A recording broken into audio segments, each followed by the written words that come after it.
Hello, hello, and welcome to another OhmTown Daily News Show. Season 2, Episode 138 for May 18th, 2023. Disney is done, cords are getting cut, Kraft is getting sauced, and more news.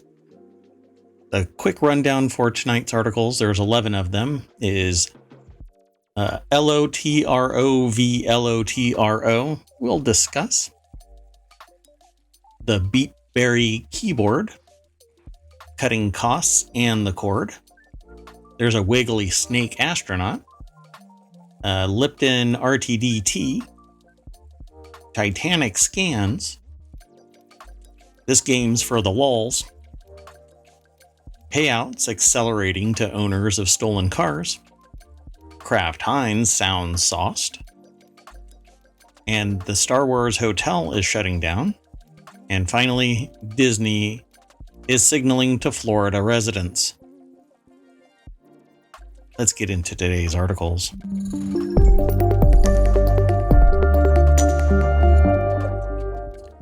Hello, hello. I am Mayor Watt. That is OhmTown.com, and up there is the AI who saves me from myself on a regular basis. Want to say hi? Good evening, OhmTown citizens. Nice. Oh, it's doing it again. I know. Okay, well, I don't know why the visualizer keeps breaking, but it's almost becoming meme-like. So I'll work on it while we're going through the articles. We had a big breakthrough today in all things OhmTown. So probably next week we will be deploying a new feature. It's not entirely complete, but the minimum viable product is going to be released here next week. And it'll be a neat feature on OhmTown where you can not categorize. You can save, hide, and recover articles. As you get them, you can actually save them for later. So if you're in a hurry, you can basically stash a library worth of articles for each day, and it'll be a big list, and we have plans for the future. We won't disclose all of those because we need to keep some secrets so that we can surprise you later on. But we're doing baby steps. But I tested it today. Looks pretty darn good. I'm really excited to have this release. So I may be announcing this earlier than I really want or should, but doggone it. This is like one of the bigger features being added to OhmTown. Other stuff is actually easier, but this was pretty difficult, and it'll be fun. So at least it'll be neat for people who become citizens of OhmTown, because it's a feature that you have to have an account in. OhmTown is free. This little feature is free, but you basically sign up, and while you are on a mobile app, you can do it differently on the desktop, but the mobile app the mobile website is where it really shines. You'll be able to swipe left and save it, swipe right and hide it, go to 2 different pages to save basically links that you've saved and links that you've hid. And if you want to recover one that you hid, you can swipe left again and it'll pull it out of hiding and put it into the save. And then if you want to get rid of something in save, you swipe it right again. Actually, no, it's pretty much always swiping left. You swipe it left and it'll move it out of saved. So it's pretty neat. But I'll probably end up launching it late next week after further testing. We don't have a public beta or anything like that. It's in our dev site. So at any rate, let's get into today's articles. Sound good? Sounds great, and I can't wait for the new features. Yeah, and there's another one coming. It's just not part of the MVP. So, but let's just keep on Well, I'll focus on our positive steps. The next step is actually a hurdle because we got to keep things secure. So, okay, let's go. So this first article is in the Warcrafters channel, and I'm going to flex because I am an early adopter of Lord of the Rings Online. This article is titled, Lord of the Rings Online is not going away just because Amazon's making a Lord of the Rings MMO. It is beloved, it is 16, it is evergreen. So I have not logged in to my Lord of the Rings Founders account in probably 8 years, but I was around as a beta tester on Lord of the Rings Online, paid for a Founders account, so I have lifetime access to the core features of Lord of the Rings Online, the original Lord of the Rings Online. I am going to end up logging into this weekend to see what all I have access to.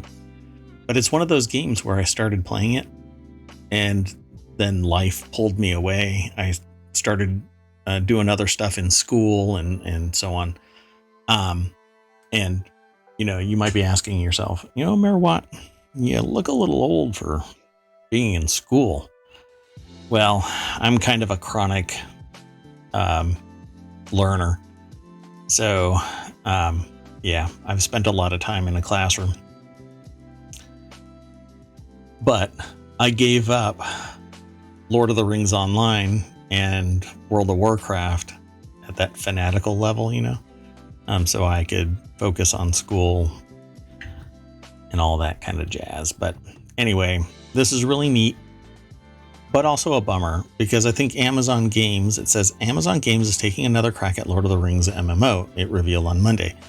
The news is that it'll focus on the period covered by the Lord of the Rings trilogy, and The Hobbit puts it in direct competition with the established Lord of the Rings Online MMO. However, the developer Standing Stone Games has been trying to reassure its community that it's not in trouble. I think it's in trouble. I think it's in trouble because Amazon is a juggernaut and they can basically price out the old school Lord of the Rings Online, even with its updates, even with its blah, blah, blah. There might be a group of people that are willing to stay there, but I think that if it actually takes off and Amazon Games hits it out of the park, then the original Lord of the Rings Online MMO is gone. It's gonna die on the vine. My only problem is I labeled this title for this particular article LOTRO because this will be marketed as Lord of the Rings MMO, but it's no matter what they call it. They could call it the Rings of Power. They could call it whatever they want, but it'll still be confusingly similar to the original Lord of the Rings mark. So how is Amazon? Amazon has a better chance of literally just buying out the original Lord of the Rings MMO. Throw $1 billion at them. I don't know how much it really is worth, but throw a massive amount of money at them and then start enhancing Lord of the Rings MMO. That would be their safer bet. Because competition can't exist for this brand, right?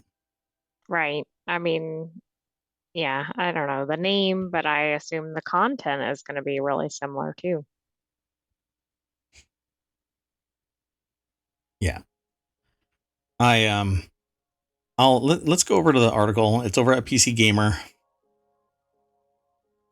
and PCGamer.com. Fraser Brown is the author, and it says Standing Stone has every intention of growing and supporting this community.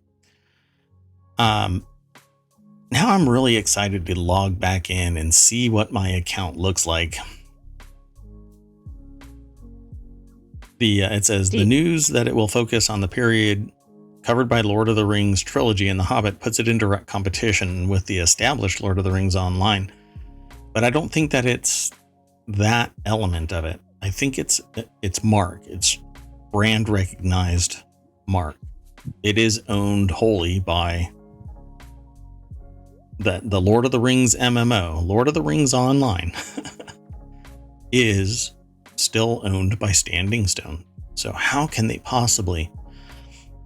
Well, the article, it says, spotted by GameSpot, Standing Stone has responded to its community with a brief forum post. We wanted to give everyone in the community an update and assure you all that Lord of the Rings Online is not going away. It reads, like you, we, and our partners at Middle Earth Enterprises are huge fans of LOTRO. It is beloved. It is 16. It is evergreen. LOTRO. It is like the long-lived Ents, elves, and dwarves. And we, mere mortals, are the stewards of LOTRO. They might pronounce it LOTRO or something like that, but I never have said that. So LOTRO. And its community. Standing Stone has every intention of growing and supporting this community. The road goes ever on. I'm going to be really interested in this. What could possibly happen? Amazon Games VP Christoph Hartmann takes some swipes, albeit diplomatic ones, at its rival in a gamesindustry.biz interview and says, I think they actually can coexist. Even the most likely scenario is for people to just move over, because the other one is an old game. It's not a bad game, but the industry moves on at some point. And it's a long time for their release to ours. From their release to ours. So they're basically saying, it's been around for 16 years. It's time to move on from their offering, come over to ours.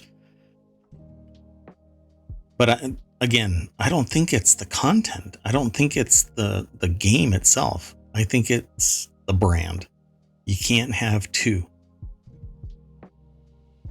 I wonder if the other one is trademarked. Well, I mean,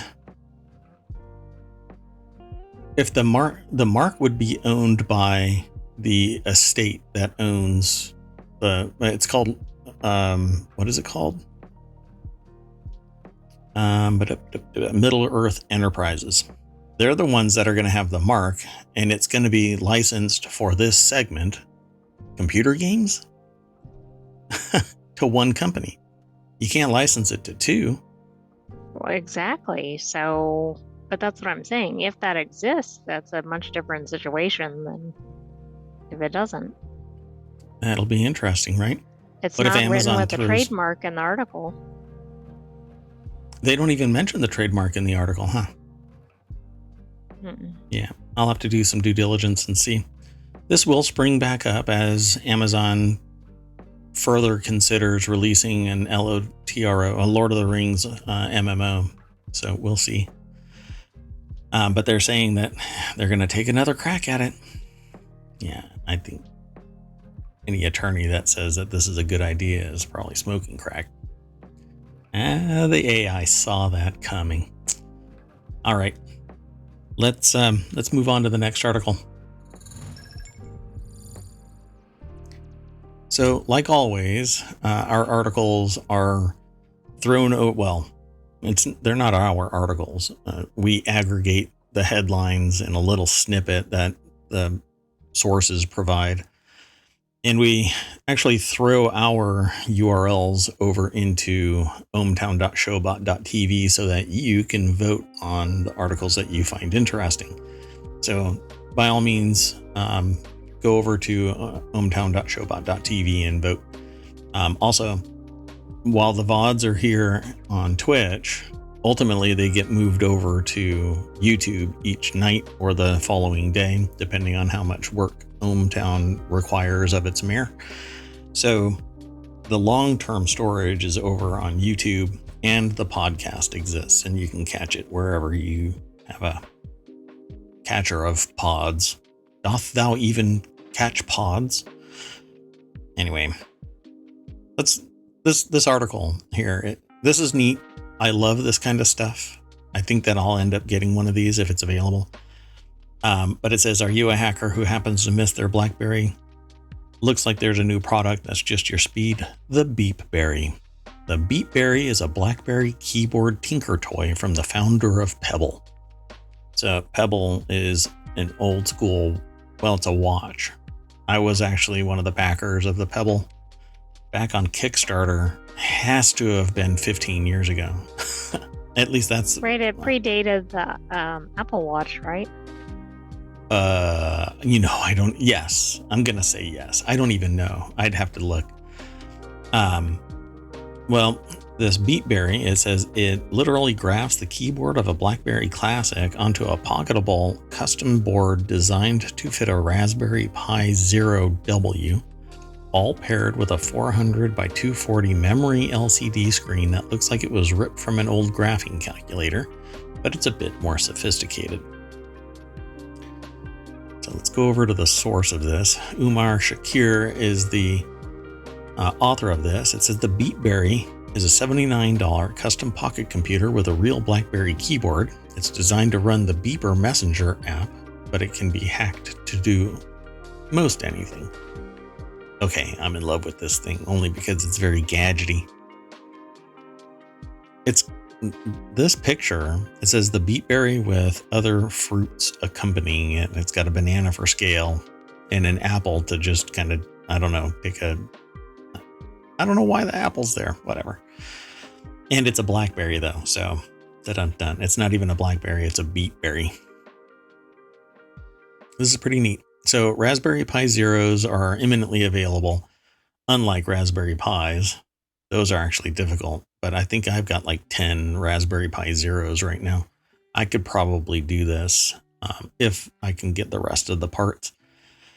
Anyway, the Beepberry is designed by Eric Majakovsky, founder of the gone but not forgotten Pebble smartwatch, and more relevantly, co-founder of Beeper, the hacky all-in-one messaging app that stuffs every service from WhatsApp to iMessage into one place using a jailbroken iPhone.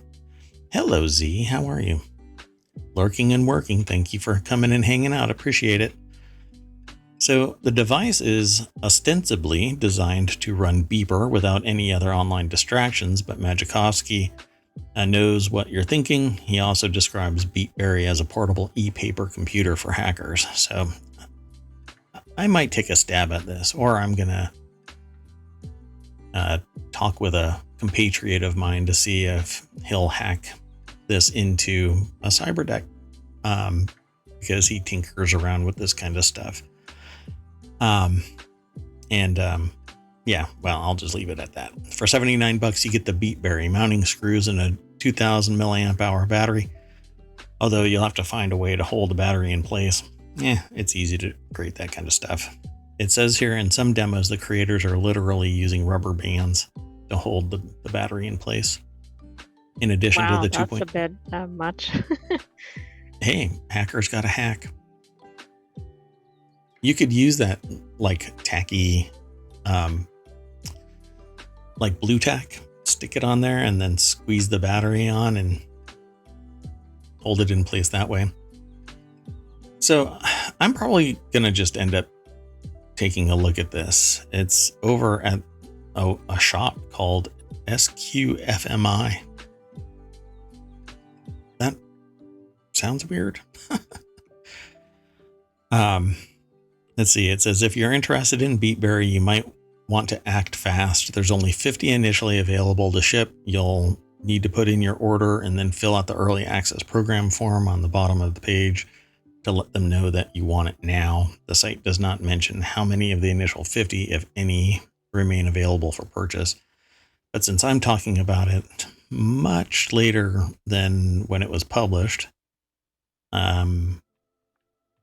May 17th at 7:19. So it was after the show, after we had prepped for the show. So, I'm pretty sure that they're all gone because people just love to scoop this kind of stuff up. Right, but I'm guessing if a lot of people fill out the form, they'll probably make another batch of these.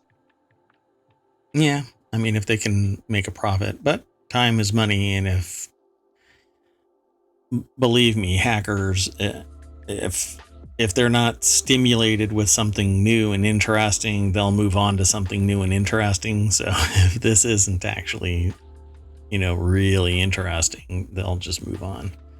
But then again, there's an app that underlies this. Their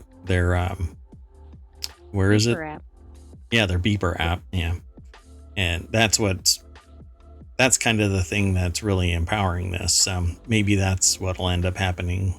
They'll keep on producing it because people are using the beeper app for this. Yeah, pretty cool. I love this kind of stuff. Okay, let's go on to the next article.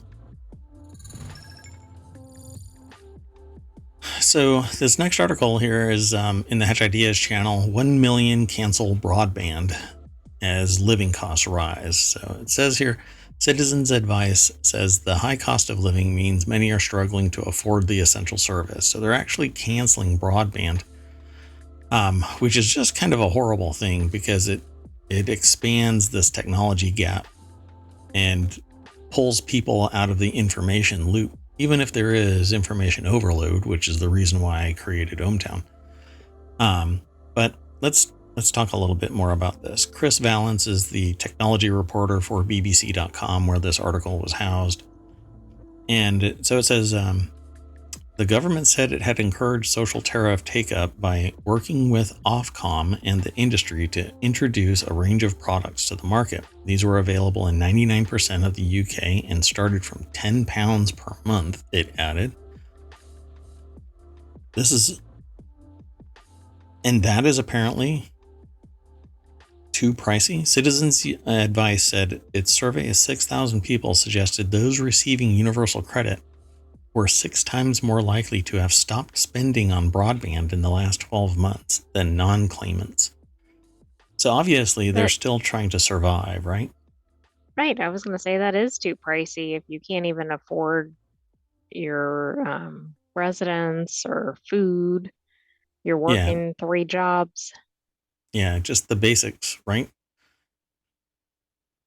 So way, way, way, way back, I created that. So this is going to sound like it's BS, but I actually created the first free internet service here in the United States. It was a nationwide service launched from a 2-bedroom apartment. And then a competitor with bigger pockets came onto the scene and dominated. And there's a longer story there.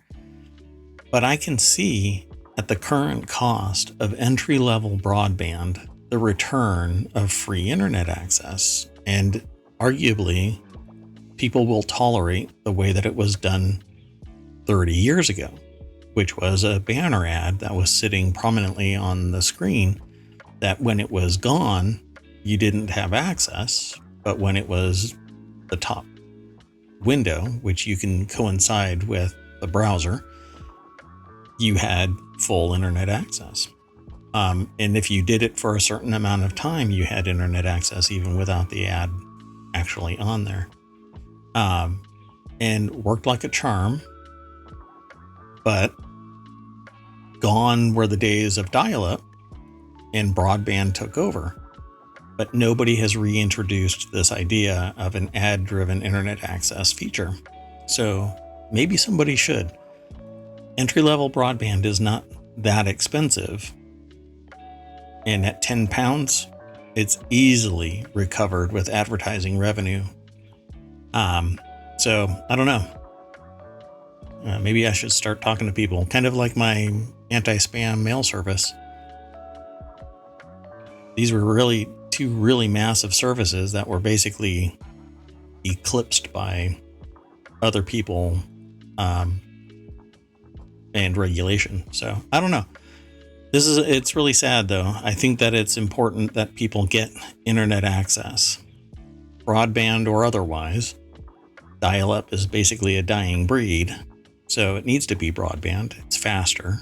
It's less complicated, less messy. You can't find a modem per se, an acoustic modem. So I don't know. It just kind of sucks because I'm a proponent of closing that technology gap the digital divide, as it's called.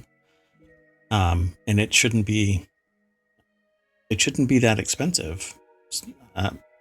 Governments should really push the idea of entry level, every household getting entry level internet access. That's how people get their information. It should almost be considered a basic necessity. Yeah. Yep. And there was another person that was talking about this whole automate the process and give AI the tools necessary to run government. Yeah, that was in our show yesterday. And one of the things about that was that you basically are given an account where you have access to all government services through this account. So why not have basic internet access through this account? Well, right. I mean, that sounds great, but not if you don't have internet access, right? Yep. Well, I'm just saying that it would be free. Well, no, that's what I mean. They would work together because that idea is only as good as people having the access to the very services. And the government can work with local broadband providers and say this account should be flagged as being government supported. It's entry level. It's $5 or 10 pounds or whatever it is, depending on the region. And the government will compensate. Yeah. There's a solution here. There's a problem and a solution. And I think it's brilliant, but it would take nowadays some serious change to kick this off. Okay. Pretty cool. Let's keep on moving. So, what I forgot to do was throw this last article into the chat, of course, because I am a slacker. Come on, Marawatt, one job. Well, this next article is NASA is working on a Wiggly snake-like autonomous rover alternative to Boldly Go, where no robot has, I said robot. A robot has gone before. It's like a robot frog robot. So NASA is currently testing an autonomous snake robot, which looks to have a lot of potential as an alternative to current rover units, dubbed the Exobiology Extant Life Surveyor, or EELS. Wow, they worked real hard. The project aims to create. And why did they want eels? Why didn't they have something that spelled snake or something rover or something? Slither or something. Yeah. Oh, that would be good. Well, they could have said that. They have two of the three if you right. Mm-hmm. They could have done it. They were really close. Just rejigger this. Anyway, the project aims to create a robot that can handle much more extreme terrain than its predecessors. Yeah, those wheels don't really allow it to travel over all kinds of stuff. But you know what the fatal flaw for snakes is, right? That they can't go up hills. Yeah. Where did we hear that from? It was from some like HGTV or something. There was a show where somebody was like deathly afraid of snakes, and they truly believed that snakes could not make it up the hill, so a house on a hill was a good thing. And we've been laughing about it for a long time after that. Yep. According to this person, snakes can't go up a hill. So buy a house on a hill. You won't have any snake problems. Well, we've proven that wrong. But we won't get into that. Okay. So the project came to life through the desire to look for signs of life in the ocean hiding below the icy crust of Saturn's moon. I always mispronounce this. Enceladus, sorry. That's how NASA's Jet Propulsion Lab tells the story. So let's go over to the article, and Katie Wickens is the author. They say their little deck statement is, I, for one, welcome the era of autonomous interplanetary snakes. I agree. Oh, is that really? That looks a Oh, I lot hadn't seen bigger. a picture of it yet. Wow. So again, this article's over at pcgamer.com by Katie Wickens. And it says the project came to life through the desire to look for signs of life in the ocean hiding below the icy crust of Saturn's moon. I think it's Enceladus. I think that's the proper way to say it, Enceladus. Or Enceladus. With the difficult goal of traversing Enceladus's rough terrain set, which would involve checking for extraterrestrial life inside the vents of geysers strong enough to blast vapor into space, EELS had its work cut out. So there's a lot more over here at this article at PC Gamer.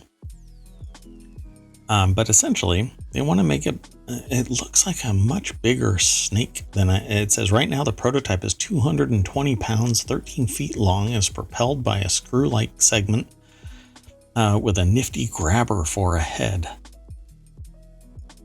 It's pretty neat. They got a bunch of pictures.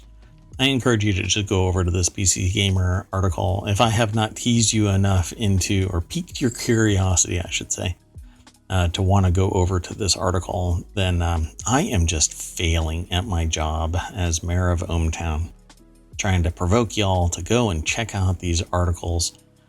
I have no real way of knowing if you're going over there, but I certainly hope you do. There's always a little bit more that you can eke out in terms of information, sometimes a whole lot more, but it looks pretty cool. These little things here look like the, what do they call those? Insulators on high voltage lines? Oh, yeah, they do. But they're laying down in the snow. Maybe that, I wonder if that's what they are. I actually thought it looked like a kid's macaroni necklace. Oh, that too. You know, where they're strung together on a piece of yarn or something. In reality, it looks like a whole bunch of segments of bendy straws. Yes, exactly, because the corrugation. Yep. Or what looks like corrugation. I bet you when it's slithering along, it's making that sound, that little... Most definitely. And that's a technical term, by the way. Let's hustle on to the next article.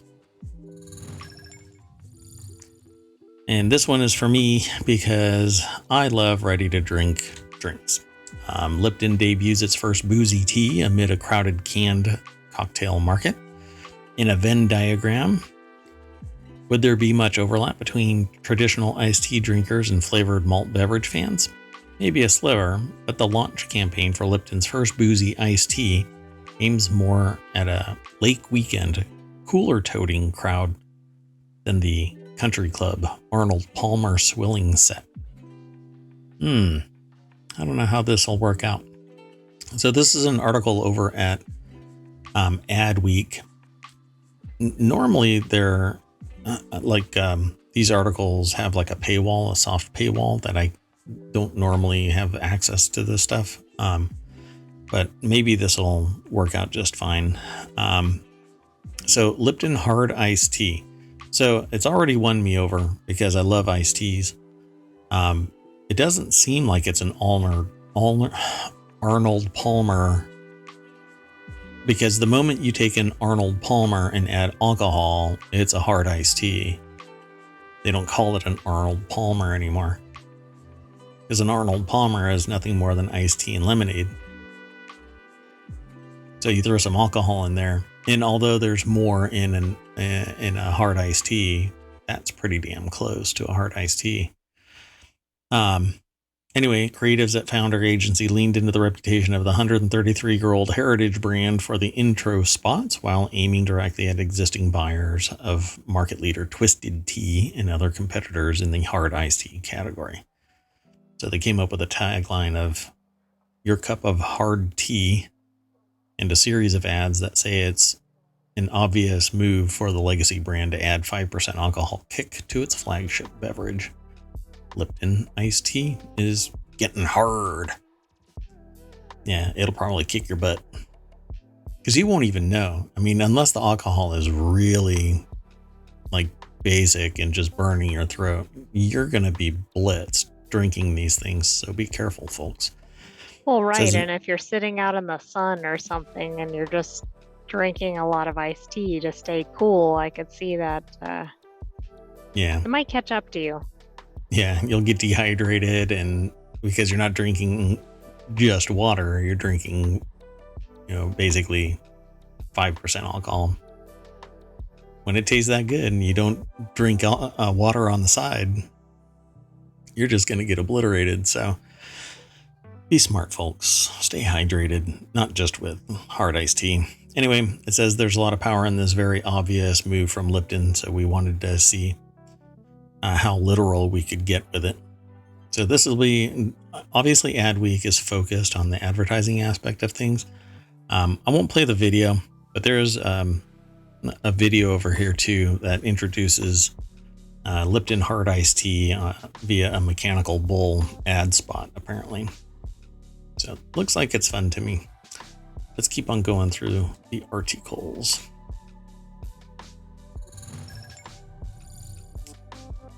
So this next article is over in the Mobile channel.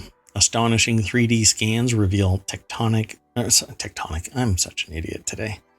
Astonishing 3D scans reveal Titanic shipwreck in extraordinary new detail. I've actually seen these pictures before the article floated through OhmTown, or at least before it was submitted. It had been in OhmTown for a while, but anyway, I saw these scans earlier today. The images by British mapping company Magellan reveal Titanic in unprecedented clarity. The ship sank in 1912 and still grips the public imagination. Let's go over to the Washington Post. And it was from a different place that I saw these, not Washington Post. So Adela Suleiman is the author of this article. It has these animated 3D scans of Titanic on the ocean floor, still in the exact same spot where it sank. It's astonishing detail. It still has its anchor up, or anchors up. There's debris all over the deck. Whatever was above deck, like smokestacks and stuff like that, are gone.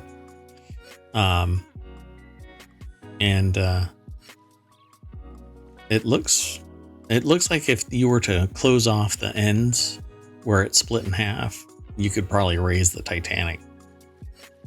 But it did split in two places, so it says more than a century after Titanic sank on its maiden voyage from England, a tragedy that continues to captivate scientists, Hollywood, and the public. Cutting-edge technology may be providing clues as to how the most luxurious passenger ship of its time met such a doomed end. I think we pretty much know now, right? I think we do. I think they know exactly what happened at this point. Yeah, I think that they have sent drones down. They've done this, like taken photography and stuff like that of it. And they know that the design spec wasn't actually met. That the compartments weren't actually sealed off properly on top.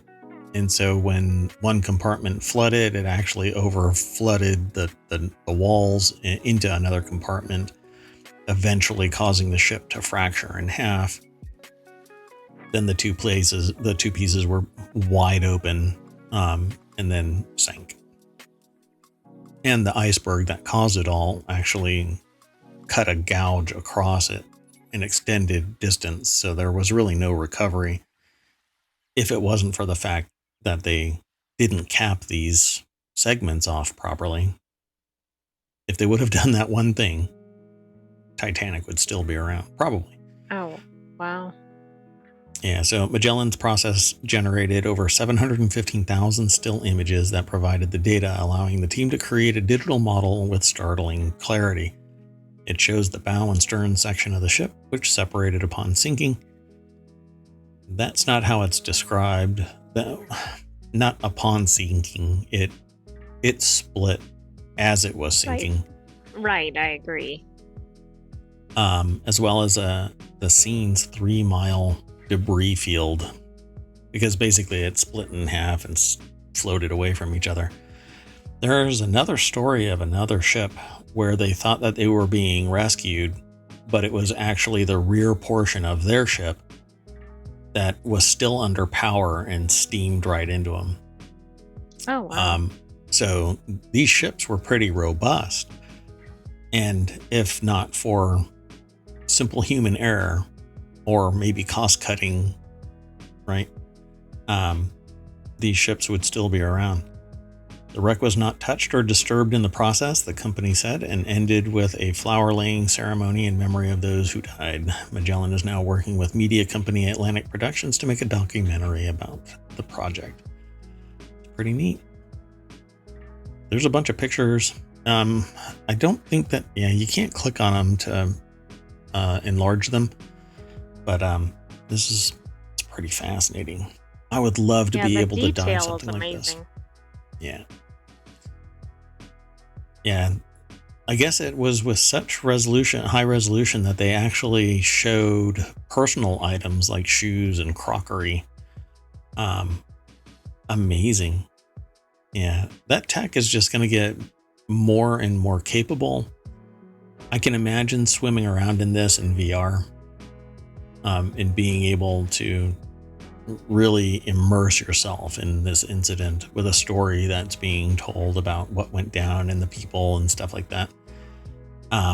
Because they know where people were in the rooms and everything. You know, you could swim up to one of these windows and find out about the person that was in that cabin at that time, you know, the history of lower deck treatment of people and the various classes. What is there's a food YouTube Food Theory? No, not Food Theory. It's the history one.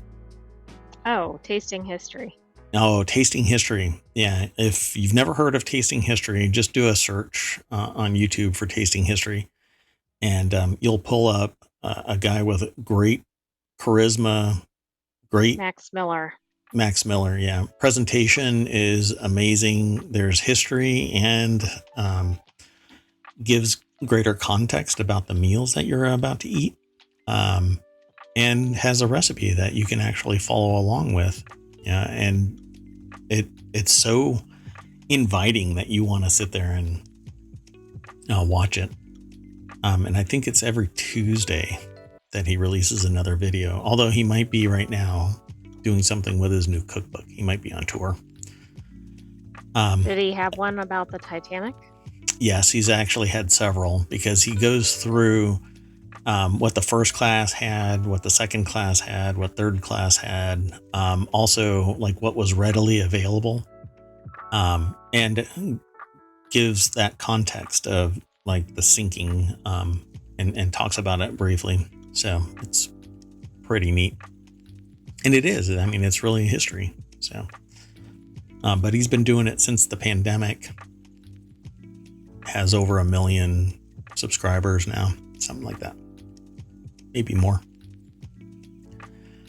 So the new images may trigger another surge of fascination. So I can imagine that that's exactly what'll happen. And I really do hope that they introduce something like a VR Titanic, where you can find out much more personal information about the people, because there is quite a bit of data out there. So pretty neat. Did you want to go on to the next article? Sure. So this next article is in the Warcrafter channel. Developer of the Mage Seeker, a League of Legends story, reveals new base building RTS.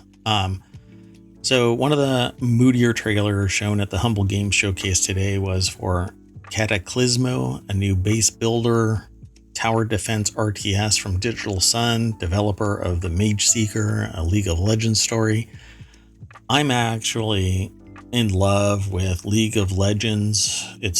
But I don't play League of Legends. I dig the world building and the music that's associated with it. There's something that's really drawing me to it. And then they said, hey, we're going to be building an MMO. I don't know what the status of that is anymore. I had heard rumors that it wasn't going to be developed as fast as I thought it was, and maybe it might be on hold now. But don't hold me to that, because that's just kind of just a back of my head memory of something that I read. But I would love a League of Legends MMO. Anyway, Cataclysmo is a game about building fortresses brick by brick in a dark fantasy world where a deadly mist has enveloped the landscape. In the trailer that we're going to see, the camera moves slowly through the game's murky world, showing us swarms of ghostly white creatures in the midst of attacking a towering fort defended by medieval archers. So, over at the source, PC Gamer. Oh, and before I go that far, let me throw one of these days. I'll just have to get somebody else to copy all of this stuff into the chat because I keep neglecting y'all. I'm sorry. I'm a horrible host. So Christopher Livingston over at PC Gamer put this article together, and the deck statement says, build a fortress piece by piece and defend it from invaders in tower defense strategy Cataclysmo. I want this.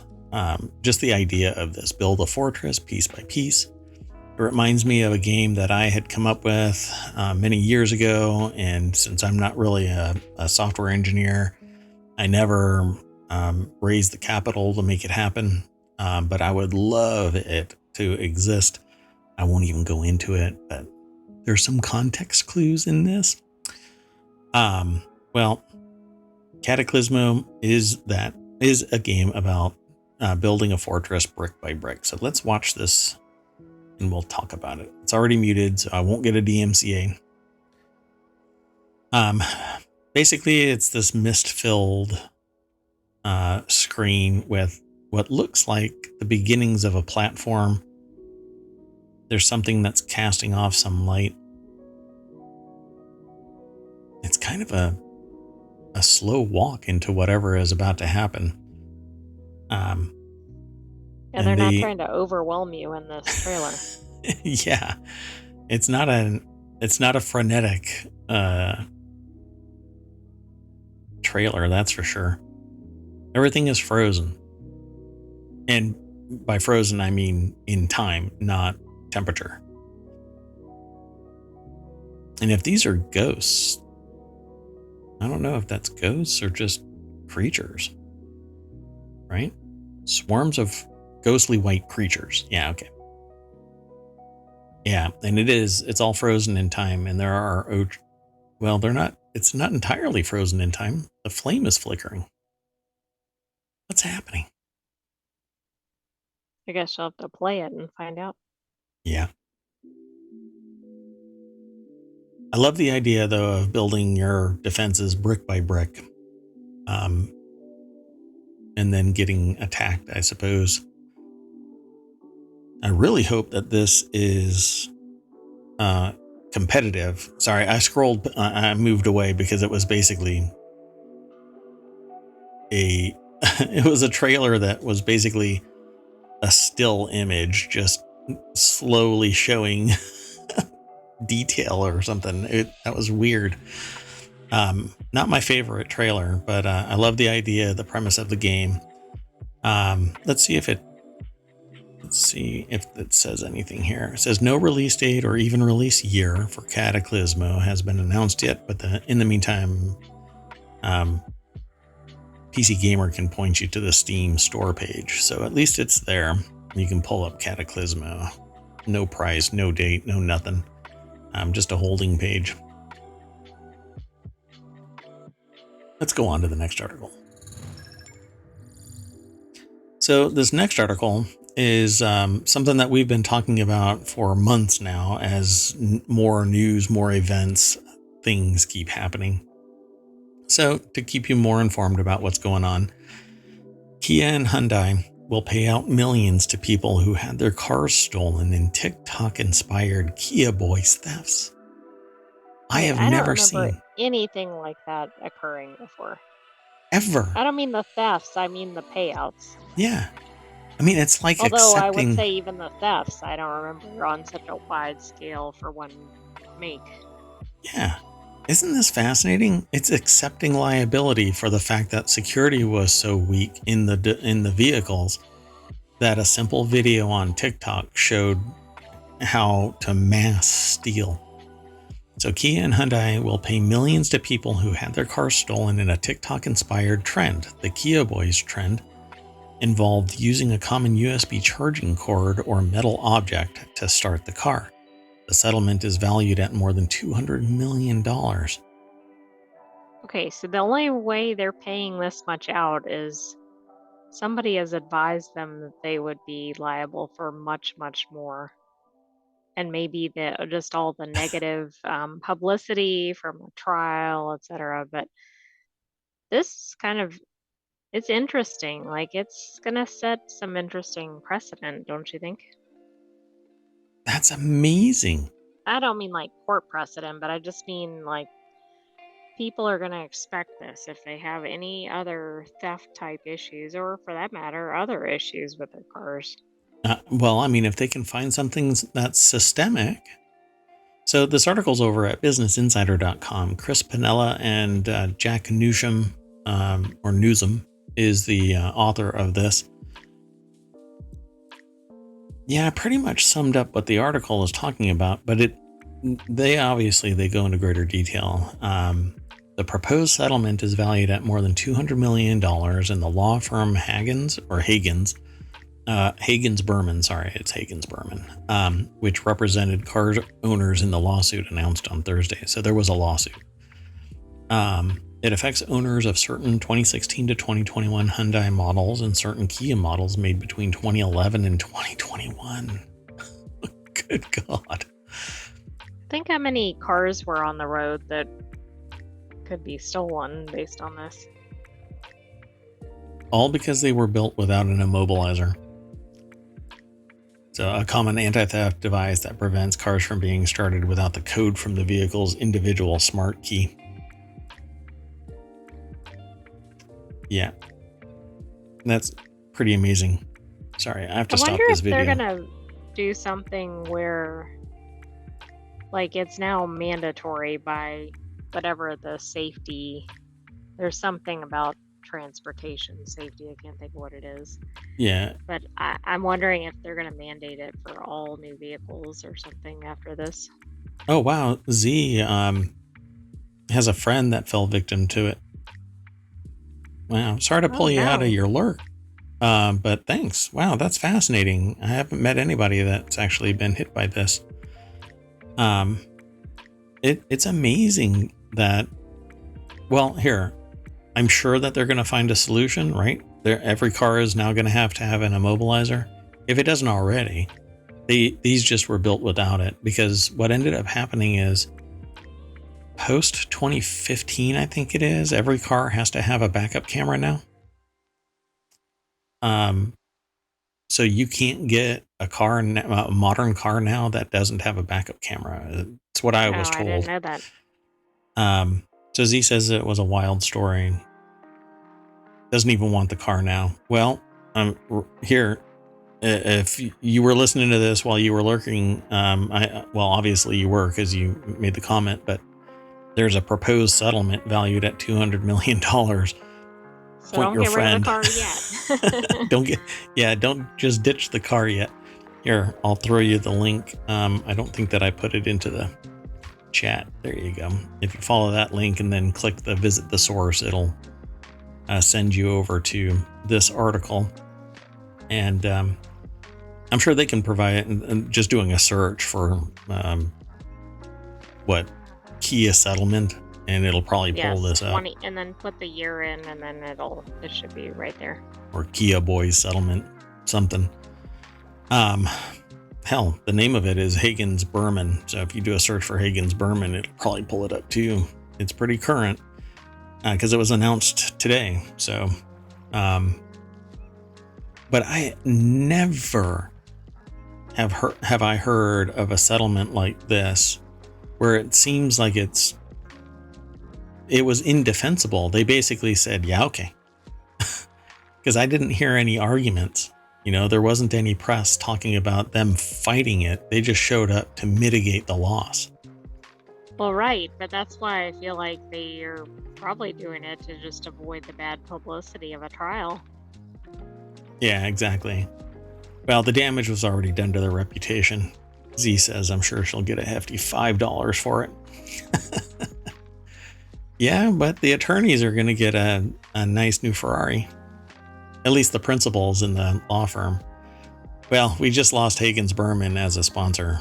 I'm sorry. Their terms are that they get any bonus except for a Kia or Hyundai. That's right. Yeah. Yeah, Kia and Hyundai. Yeah.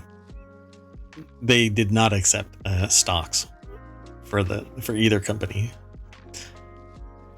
Yeah, so I thought it was interesting enough to talk about this, that I have never heard of a car company accepting it to this degree. There's been greater litigation about being forced to put seat belts in cars, for crying out loud, and simply to stop to prevent the government from regulating them. They said, okay, we'll put seat belts in the cars. We'll do it on our own, that kind of thing. Pretty amazing. But just who figured this out? Somebody woke up one day and said, hey, you can rip off a car because it doesn't have an immobilizer. Well, that's the thing I don't really understand. Like, was it just discovered by accident as somebody was trying to steal something? I don't know. You have a handy USB drive, so all you do is you break into the column, and all I have is a USB drive. Oh, let's try it, and ta-da! Well, that kind of makes you think it's like an insider info, like somebody who worked on the car, or built the car or something. Because I don't know how you would just discover that. It's like word of mouth. There's a weakness in the security apparatus for the vehicle, and then somebody tries it one day and it works, and then that person tells somebody that has a little bit more nefarious intent, and then it goes viral, ends up on TikTok. Right. That's probably how it went. But somebody knew that there was a missing immobilizer in these cars, and off to the races, so to speak. Yeah, let's go on to the next. So this next article I thought was interesting because Kraft-Heinz is rolling out a make-your-own sauce machine with over 200 possible flavors. This cannot be like a countertop thing at your house. So it's not. It's for the restaurants, I think, because I was going to say this can't be for consumers. So the machine is expected to be in restaurants by late 2023 or early 2024. I hope they have a picture. They probably don't, though. The Emily Rella over at entrepreneur.com put the article together. Oh, there it is. But this is a render. So it looks like a coffee machine or a soda machine. Yeah, and that's what I wanted to do the parallel for. So, okay, let's scroll up a little bit just so that we can say the machine will allow users to first select a base. So ketchup, ranch, barbecue sauce, or Heinz 57 sauce. Heinz 57 sauce. Anyway, I thought that was ketchup, but okay. Yeah. Anyway, we'll have to look. Anyway, before adding flavor profiles and levels of spice and flavor intensity in order to customize their own creation. So first off, I love this. I love the idea of this because then you can, let's hope that it has like a barcode or something that remembers who you are. So you can just walk up and get your own special sauce every time. Always the same. Well, I kind of want this for residences.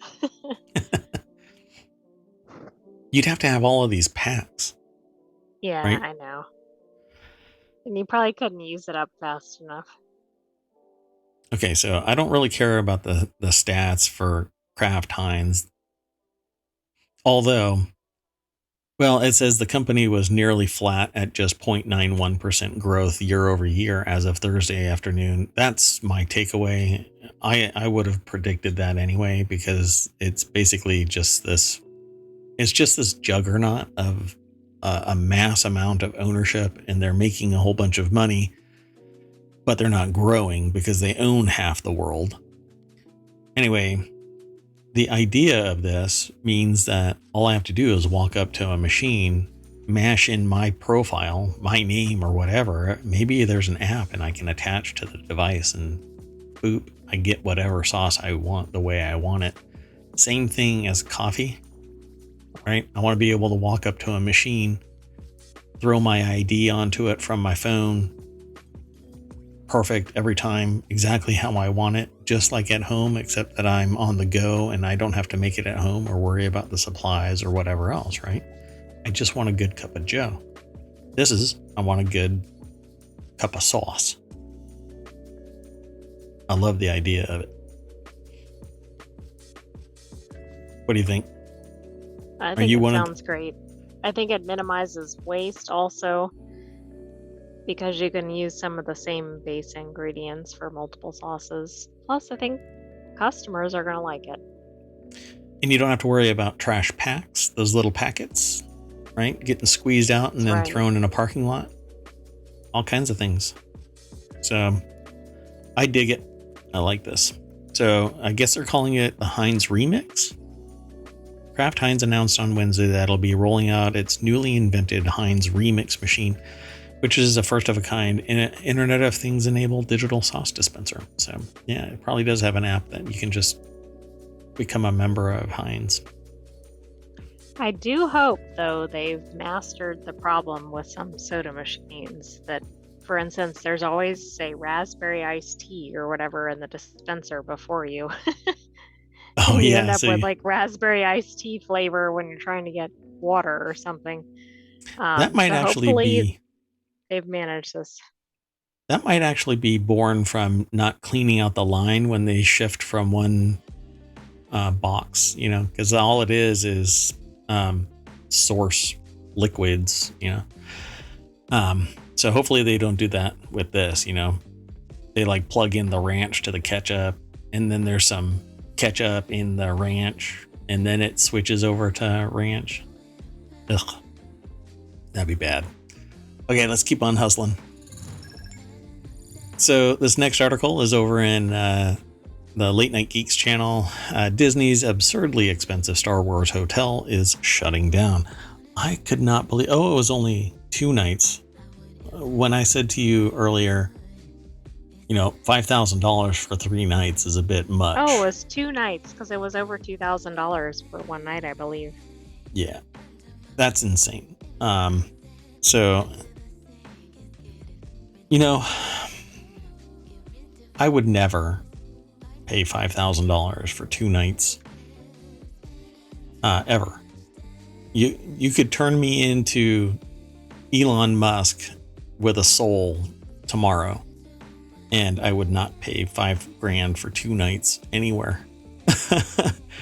But anyway, Disney World is shutting down the Galactic Star Cruiser, the immersive Star Wars themed hotel that costs around $5,000 for a 2-night stay.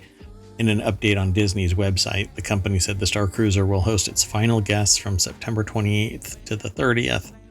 So it's ending pretty soon. I wonder what they're going to end up doing with it. Converting it into something else? Tearing it down? Well, that's what I don't really get. I think it took quite a while to build it, and there was a lot of hype about it, and it has not been open that long, so it's kind of surprising.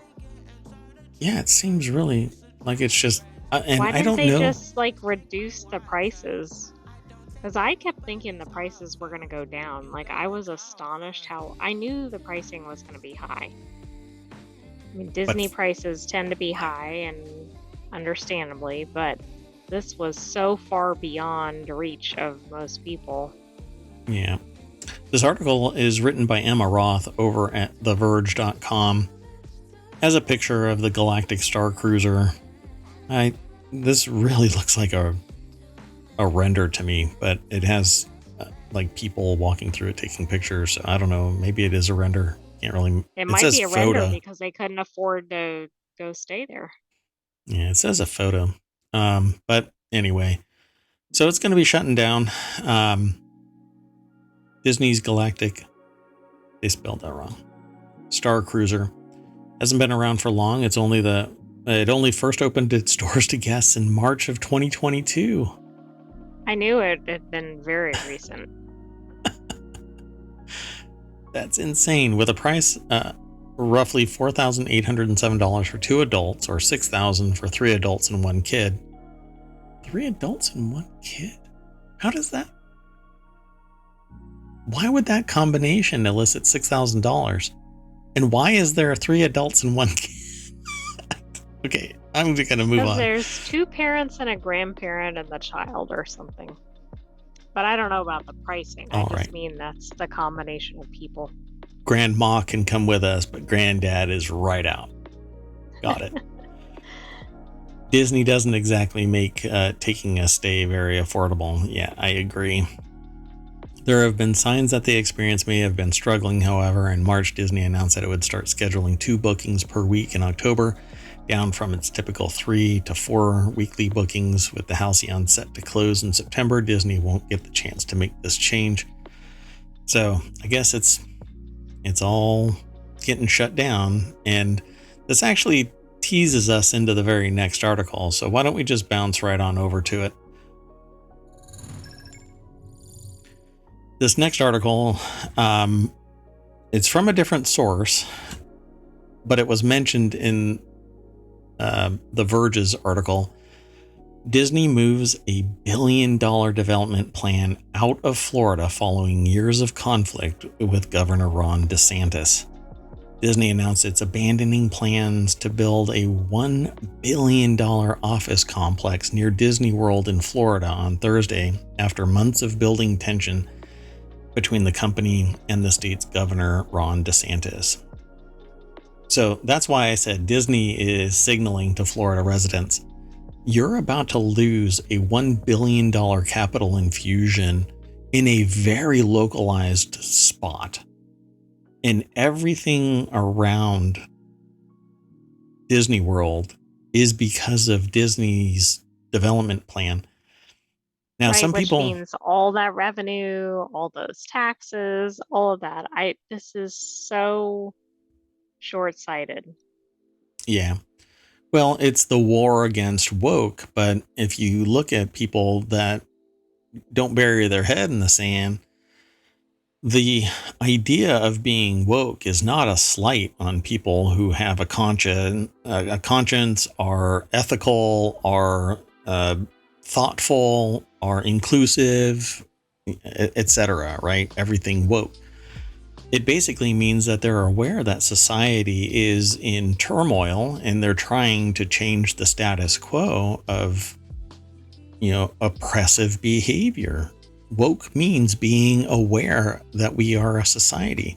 So call me woke for every single day if you want to. It means that I'm going to sit there and toot my own horn. I'm more enlightened, for crying out loud, because I see humans as humans and not objects that I can oppress. So, in a phrase, kiss my shiny middle ass. So, Disney announced it's going to abandon a $1 billion office complex near Disney World. So, this is from Quartz. Diego Lasarte is the author. And I wonder where they're going to take this. It says the new office complex would have created more than 2,000 jobs in the state. And that's just a start. I guarantee you the office complex would have grown or become more dense. Well, right. And then would have required additional jobs to maintain it, right? Mm-hmm. Anything from grounds maintenance to housekeeping, whatever it is. Yep. Food service.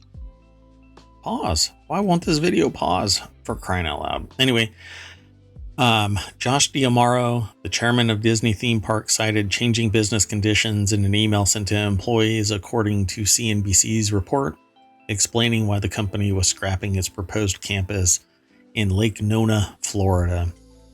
I wonder where they're going to move it to, because they have a need to still have the office complex. So I'm willing to bet they're going to move it to North Carolina like they were requested to do. I mean, that would be neat. But it also Well, there's also something else here that says they have canceled plans to relocate people from California to Florida. Yep. So, I mean, that raises a question, would they build up more in California, which could be pretty, I mean, it's a pretty pricey and crowded place to build up, but Yeah. So the article kind of hints that, or they imply that this is like this massive long-term battle, but it's actually not that long-term. It's from March of 2022 when DeSantis signs a Don't Say Gay bill. And Disney basically says, yeah, we're going to speak out against this because we think it's dumb. And lo and behold, DeSantis leans into it and starts waging war. So this war on woke, which all of these wingnuts lean into pithy little statements. But it's really about forced ignorance and oppression and gatekeeping on people who one person feels is too different than the other person. And when you start embracing things like book burning because it has two people of the same gender kissing, you're basically leaning onto the wrong side of society and history. And it just won't last very long. And hey, when Jacksonville decided that they're going to elect a Democratic governor, yeah, I guess that's how it works. Because like I've said, there was also like somebody fired for showing a Disney movie in school. Yeah. I saw, but I haven't really read that one. Yeah, there's been a few things. This is the same state where somebody got fired because they showed a statue of David, which is just absurd. I mean, anyway, so I think that Disney does have a strong future. They can basically do what Apple does. Apple is like the nexus of economic force. So wherever they spin up. Oh, and just to finish a thought that I was having, I got into a short discussion about this recently because of this article, not this particular article, but the topic of this article. And I was told, well, Disney got all of that land through some pretty shady means. And I'm like, well, what do you mean shady means? And they said, well, they used puppet businesses. Shell companies? Yeah, shell companies. They used puppets to go and get the land. And I said, well, you know why they do that, right? And gave them a chance to talk about it because they were calling out Disney. And I said, you know about Apple's plan to put a data center in North Carolina? Yeah. You know what happened there? Yeah. And they said, well, yeah, a person found out that it was Apple and then forced them to pay millions for land that was only worth $100,000. And I said, well, you just answered the question as to why Disney would use shell or puppets to buy property. Because the moment that word gets out that there's deep pockets, it goes skyrocketing. And not everybody gets the opportunity to do that. If there were 500 people that had to be asked and everybody knew that it was Disney, then Disney would go, you know what, we'll go to North Carolina. Right? But what happened is they used shells. They got all the land, built a plan, presented it, won over the Florida government's heart, and spun up something that is a juggernaut, an economic juggernaut. I would bet that it drives more tourism to that state than anything in that state, but also than in other states. I mean, not every state, but a lot of states don't even go near that level of tourism. Yep. And it's all because of Disney. It's all because of Disney. Yep. So whatever and it wasn't really unethical or abusive or anything. They didn't want to get abused, so they used shell companies. Totally understand that. Now, it depends on if it was nefarious, right? Like you use shell companies to buy your way to 51% of the stock. It all gets transferred over to one person and you become the new owner That'd be different. And then suddenly say that you're the one that started the company and you kick out the original creators of your EV company. Oh, wait, sorry. Never mind. So at any rate, I wanted to say something too, because Disney didn't jump into this battle intentionally. Right. They kind of stood by on the sidelines, but people were like, hey, Disney, you're in Florida. Are you going to speak out about this? And then they did. And then, and I'm not saying they're a small player, but they've been the target of all this because they stood up to what their consumers wanted them to speak out against. And they actually believed in it too. But the problem... Oh, right. I don't mean it was contrary. I just mean they didn't go out of their way to pick a battle or anything. Yeah. And the problem here is that the lawsuit that Disney is leveraging against the state of Florida and DeSantis, I think, is well founded, because the actions that the state is taking in trying to silence the voice of a business post the Citizens United case is basically a free speech violation. And it's a free speech violation for every single member of that company, because the company is basically standing up for the rights of all of the individuals within it. Well, and it's clear that they're retaliating against Disney just based on public statements. Yeah. And it is antithetical to the Constitution. There are controls on state government, federal government, etc. Now, the Constitution is specifically focused at federal government, but state government is bound by those rules as well. So this arbitrary abuse of government is specifically DeSantis's fault. There's nobody else in the government that would feel empowered to utilize the state government at this degree to go after the juggernaut of the entire state. But they want to turn it into a wingnut state, so that's the objective. I think there are some other states that would operate similarly if given the opportunity. Oh, I guarantee it. Yeah, but they're not as sociopathic. So just or imagine. They just don't have Disney present in their states. At least not yet. Yeah, they're going after the schools and pulling the same type of stunt.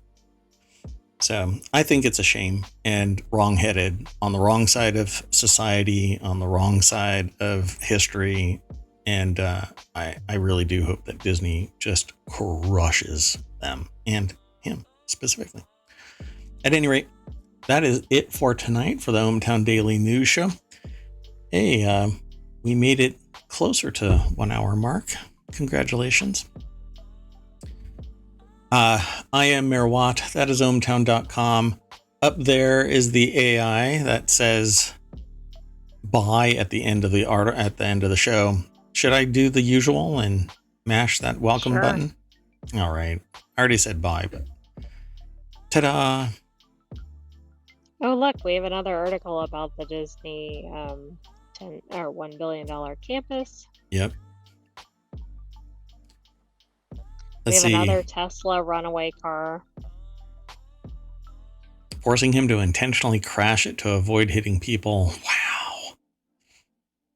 There's been several of these, so I'm not surprised, that this is happening, but I'm curious as to why. Oh, wow. Did you see the manufacturing cost of Apple's mixed reality headset? Over $1,500 per unit. Well, that explains some of the price tags. That's insane. I guess I'll be waiting for the third iteration, because the second iteration will still be $1,500, even if they lower all of the price costs down to, $750. They don't let anything out of their door unless it's 50% profit margin. So yeah, this is going to be a $3,000 device. That's insane. $1,500 just to make it. Insane. Let's see. Indiana And if it's Jones and the costing Apple $1,500 to make it, think how much it would cost anybody else, like a smaller company. See, but this has to be something like the prototyping of the final device, Yeah, right? that's true. Maybe, hopefully, it's not the actual product. Can you imagine wholesale pricing? Right? Cost of goods sold pricing. No. $1,500. No way. That is unbelievable. ACLU is filing a lawsuit against Texas bill banning gender affirming care for minors. I think it's Texas or Florida. One of those two states says that the state can take children away if the parents are doing gender affirming care. I think that might be Texas, but not certain. Yeah, I don't remember now. It's really hard to separate too. It's getting more difficult, at least. I have no idea what grape juicing is. Grape juicing banned in Tehran fruit market to halt some winemakers. So it must be people trying to make their own wine. Yeah. Back in the day when alcohol was illegal during the Prohibition times, there was a company that was selling like a big chunk of mashed grapes. It was a cube, and it had the instructions that says, do not put this in 1 gallon of water and let it sit for 3 weeks or something like that. So basically what it said, do not, is what would create wine? Correct. Okay, that's kind of funny. Yeah, I'll have to look that up now because it makes me, when I hear something that's unbelievable, I have to go and find that unbelievable evidence that it's legit. So anyway, there's always some, I really want to, I really want to click this above the law article. I saw that one as I was collecting articles, but I haven't read it. Maybe we can do this for tomorrow. Sure would be a shame if a certain governor trampled the 14th Amendment for clout. I love Above the Law. It's so awesome. Okay, folks. Well, that's it for tonight. Again, I am Mayor Watt. That is OhmTown.com. And up there is the AI. Again, that saves me regularly. You want to say bye, dear AI? Good night, OhmTown citizens. We will see you tomorrow at 9 p.m. Eastern. Tomorrow's Friday. Hang in there. Friday.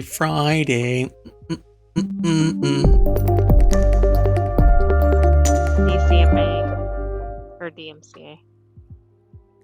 Or PDQ, WTF. See ya, everybody.